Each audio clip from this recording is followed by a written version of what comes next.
14 август дар қасри миллат президенти ҷумҳурии тоҷикистон, пешвои миллат, президенти кумитаи миллии олимпии кишвар муҳтарам Эмомалӣ Раҳмон, ҷоизадорони бозиҳои 33-юми тобистонаи Олимпии Париж 2024-ро ки бо медалҳои биринҷӣ ба ватан баргаштанд, бо нишони қадршиносӣ ба ҳузур пазируфтанд.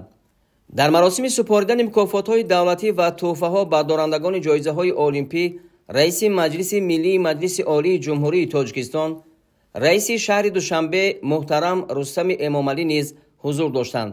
дар асоси фармони президенти ҷумҳурии тоҷикистон, намояндагони зерини соҳаи варзиши ҷумҳурии тоҷикистон бо мукофоти давлатии ҷумҳурии тоҷикистон ва ҷоизаи президенти ҷумҳурии тоҷикистон ба ҷоизадорони мусобиқаҳои байналмилалии варзишӣ Болтаев Давлат Рустамович, узви дастаи мунтахаби ҷумҳурии тоҷикистон оид ба бокс, Раҳимов Темур Бахтиёрович, узви дастаи мунтахаби ҷумҳурии тоҷикистон оид ба гӯштини ҷудо, Маҳмадбеков Сомон Моёншоевич, узви дастаи мунтахаби ҷумҳурии тоҷикистон оид ба гӯштини ҷудо ва Маҳмадзоир Исмоил, президенти Федератсияи ҷудои Тоҷикистон бо ордени шараф дараҷаи 2 сарфароз гардонда шуданд. ба 3 нафар ҷоизадорони бозиҳои олимпӣ Болтаев Давлат, Маҳмадбеков Сомон ва Раҳимов Темур калиди хонаҳо тақдим гардид, ки дар ин хусус қарори раиси шаҳри Душанбе муҳтарам Рустами Эмомалӣ ба тасвиб расидааст. имрӯз дар маросими супоридани мукофотҳои давлатӣ ҳар як ҷоизадори бозиҳои олимпии Париж соҳиби мукофоти давлатӣ, ордени шараф дараҷаи 2, 200 000 сомонӣ ҷоизаи президенти ҷумҳурии Тоҷикистон, хонаи истиқоматӣ ва мошини муосири барқӣ гардид. зимни суҳбат сарвари давлат муҳтарам Эмомалӣ Раҳмон дастоварди онҳоро дар бозиҳои тобистонаи Олимпии Париж 2024 ба варзишгарон ва ба мардуми кишвар табрику таҳният гуфтанд. пешвои миллат таъкид доштанд, ки нишондоди онҳо дар таърихи соҳаи варзиши тоҷик дастоварди бузург мебошад ва ин натиҷаи талошҳову тадбирҳои ҳукумати ҷумҳурии Тоҷикистон, Кумитаи миллии олимпӣ, федератсияҳои варзишӣ ва заҳмати содиқонаи худи паҳлавонон аст, ки аз як чорабинии бузурги ҷаҳонӣ бо натиҷаҳои арзанда ба ватан баргаштанд.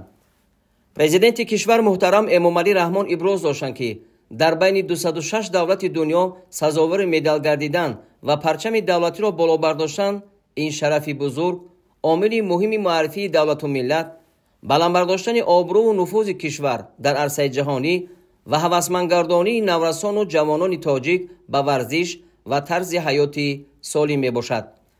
сарвари давлат муҳтарам Эмомалӣ Раҳмон супориш доданд то ҳамаи мураббиёни варзишӣ, ки саҳми намоён гузоштаанд, низ ба таври шоиста қадрдонӣ карда шаванд.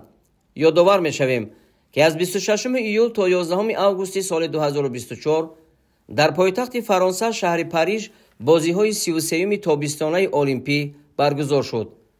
ба барномаи бозиҳо 32 намуди варзиш ворид гардида, 10500 варзишгар аз 206 давлати дунё дар он иштирок карданд. Тоҷикистон бо 3 медали биринҷӣ миёни 206 давлати иштирокдор мақоми 79-ро касб кард. Сомон Маҳмадбеков, Темур Раҳимов аз гӯштини ҷудо ва Давлат Болтаев аз бокс соҳиби медалҳои биринҷии бозиҳои тобистонаи олимпии Париж шуданд. ҳайати олимпии Тоҷикистон аз 14 варзишгар иборат буд. ҳамчунин 2 варзишгари дигари кишвар натиҷаҳои баланд нишон доданд. Виктор Рассаддин дар гӯштини тарзи озод ҷои 5 ва Эмомалӣ Нуралӣ дар ҷудо ҷои 7-ро касб карданд. ҳамин тавр шумораи медалҳои олимпии Тоҷикистон дар замони истиқлоли давлатии кишвар ба 7 адад расид: 1 тилло, 1 нуқра ва 5 биринҷӣ.